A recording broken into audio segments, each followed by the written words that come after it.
वनस्पतीमधील परिवहन. बहुसंख्य प्राणी हालचाल करतात, परंतु वनस्पती स्थिर असतात. त्यांच्या शरीरात अनेक मृत पेशी असतात. प्राण्यांच्या तुलनेने वनस्पतींना ऊर्जेची गरज कमी असते.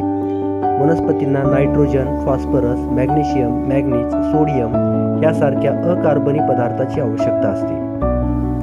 जमीन ह्या पदार्थाचा सर्वात जवळचा आणि समृद्ध असा स्रोत आहे.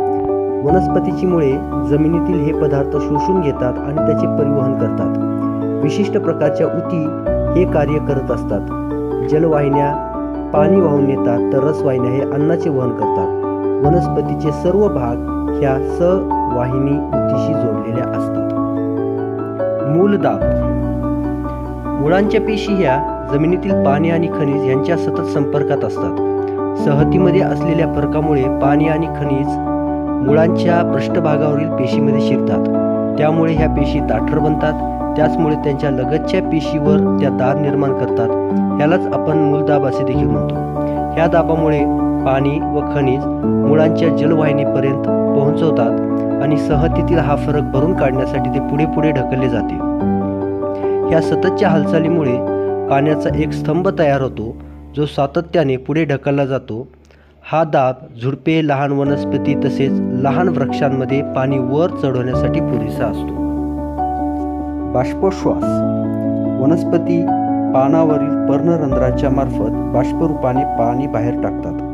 पर्णरंध्राभोवती 2 बाह्य आवरणयुक्त पेशी असतात.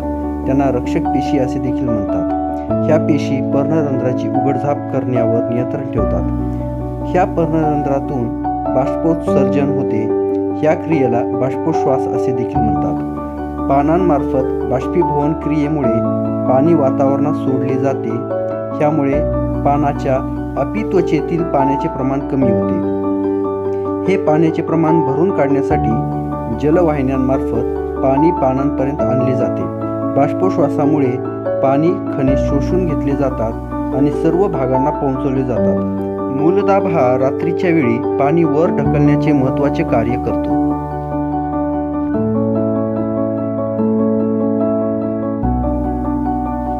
उत्सर्जन.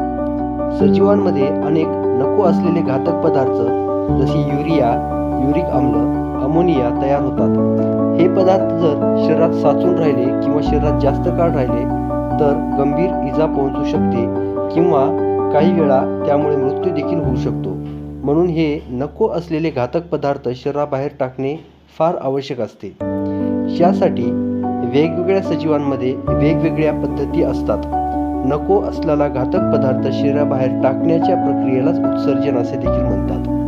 पेशीय सजीवांमध्ये टाकाऊ पदार्थ पेशीच्या पृष्ठभागापासून थेट बाहेर विसर्जित होतात, तर बहुपेशीय सजीवांमध्ये उत्सर्जन प्रक्रिया थोडी गुंतागुंतीची असते. वनस्पतीमध्ये बरेचसे टाकाऊ पदार्थ त्यांच्या पानातील रिक्तिका, फुले, फळे तसेच खोडातील सालीमध्ये साठवले जातात. काही काळानंतर हे अवयव गळून पडतात व इतर टाकाऊ पदार्थ राळ आणि डिंकाच्या स्वरूपात जीर्ण जलवाहिन्यात साठवले जातात. वनस्पतीच्या मुळावाटे देखील आसपासच्या जमिनीत हे टाकाऊ पदार्थ सोडले जातात.